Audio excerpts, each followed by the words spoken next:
Hi! This is అను. మనము ఈ రోజుల్లో ఎక్కువగా చూస్తున్నామండి. పాత రోజుల్లో అయితే ఈ నొప్పులు లేవు. ఇవేంటి అంటే రొమటాయిడ్ ఆర్థరైటిక్ అంటారు. అంటే వాతపు నొప్పులు అని కూడా అంటారు.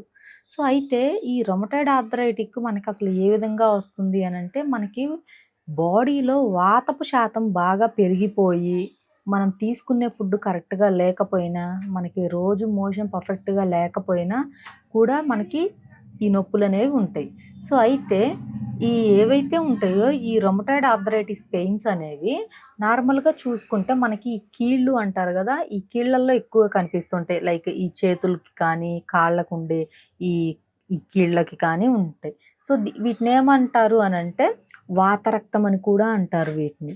సో, అంటే మనకి వాతం అనేది బాగా చేయడం వల్ల మనకి ఈ రొమటాయిడ్ ఆర్థరైటిక్ పెయిన్స్ అనేవి బాగా చూస్తూ ఉంటాము. అయితే ఈ పెయిన్స్ మనకి ఫస్ట్ తగ్గాలి అనంటే, మనం ఫస్ట్ చేయవలసింది మన ఫుడ్‌ని మనం కరెక్ట్ చేసుకోవాలి. అండ్ సెకండ్ వన్ వచ్చేసి చాలామందికి చూసుకుంటే కొంచెం బరువు గూడా పట్టుకోలేరు.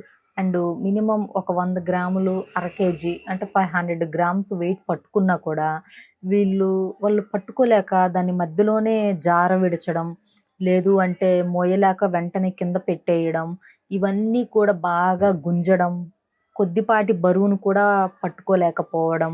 అండ్ కొంతమంది ఆడవాళ్ళని చూసుకుంటే హెయిర్ ఉంటది గదా!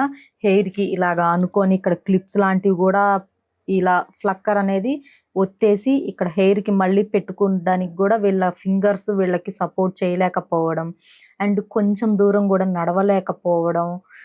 ఒక 2 అడుగులేయగానే బాగా భరించలేనంత నొప్పి రావడం. కొంతమందికి కొంగర్లు పోవడం అంటాయి గదా!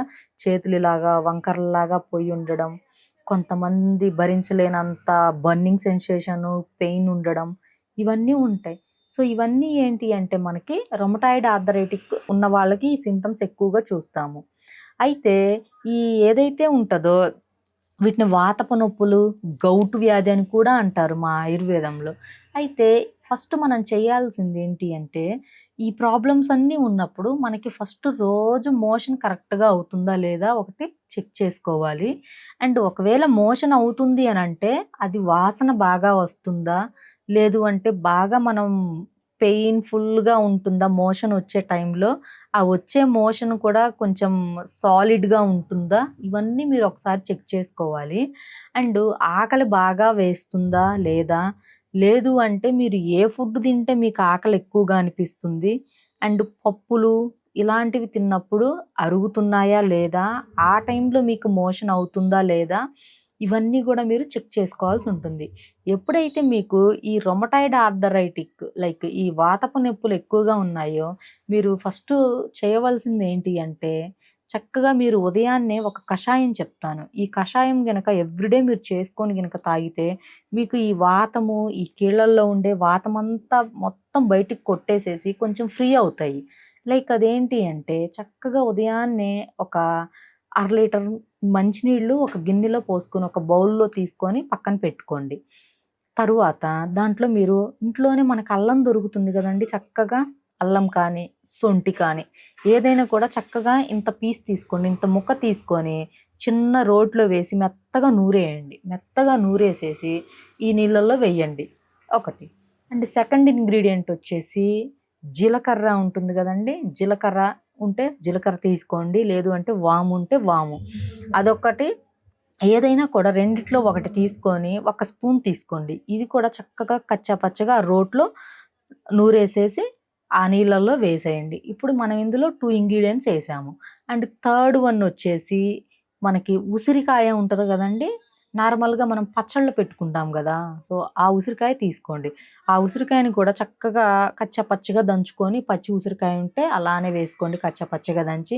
లేదు అంటే మనకి బయట హెర్బల్ షాప్స్‌లో కూడా మనకి డ్రై ఆమ్లా పీసెస్ దొరుకుతున్నాయి. అంటే ఎండు ఉసిరి ముక్కలు మనకి బాగా అవైలబుల్‌గానే ఉన్నాయి ఇప్పుడు బయట మార్కెట్‌లో గూడా. అవి ఒక ప్యాకెట్ తెచ్చేసుకొని ఒక 4 లేదా 5 ముక్కలు ఆ నీళ్ళల్లో వేసేయండి. వేసేసిన తరువాత ఇవన్నీ పొయ్యి మీద పెట్టేసేసి బాగా మరిగించండి.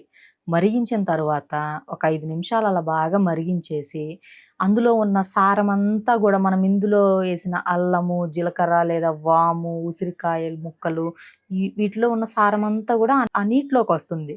సో అయితే ఇంకా అప్పుడు వాటిని చక్కగా వడకట్టేసేసుకొని అందులో మీరు ఒక చిటికెడు ఉప్పు, అంటే అది కూడా మీరు సీ సాల్ట్ తీసుకోవడం మంచిది. అంటే సముద్రపు ఉప్పు తీసుకోండి, ఎటువంటి అయోడైజ్డ్ సాల్ట్స్ కాకుండా చక్కగా సముద్రపు ఉప్పు తీసుకొని అందులో కలిపేసేసుకొని తాగేయండి అలానే. అలాగా డైలీ ఉదయాన్నే తాగండి. మళ్ళీ సాయంత్రం 5 నుంచి 7 గంటల సమయంలో ఒక 2 to 400 ml తీసుకోండి. ఉదయం కూడా 2 to 4 or 500 ml తీసుకోవడం వల్ల మీకు ఈ వాతం అంతా కూడా రోజులు పెరిగే కొద్దీ మొత్తం బయటకు కొట్టుకొచ్చేస్తుంది. అప్పుడు ఈ వాతము, ఈ నొప్పులు కొంత తగ్గి రిలీఫ్ అనేది అవుతుంది. సో అయితే ఈ రొమటాయిడ్ ఆర్థరైటిస్ ఉన్న వాళ్ళకి డైట్ అనేది మీకు నెక్స్ట్ వీడియోలో చెప్తాను. ఎవరైనా ఈ వాతపు నొప్పులు, ఈ కీళ్ళ వాతం అని కూడా అంటారు ఈ రొమటాయిడ్ ఆర్థరైటిస్ని. సో ఈ కీళ్ళ వాతం మీకు తగ్గాలి అంటే ఇటువంటివి వాడండి అండ్ స్లీప్ కరెక్ట్ చేసుకోండి. దీనికి ట్రీట్మెంట్ కావాలి అంటే స్క్రీన్ మీద నెంబర్ కనపడుతుంది, కాల్ చేసి అపాయింట్మెంట్ బుక్ చేసుకోవచ్చు. Thank you.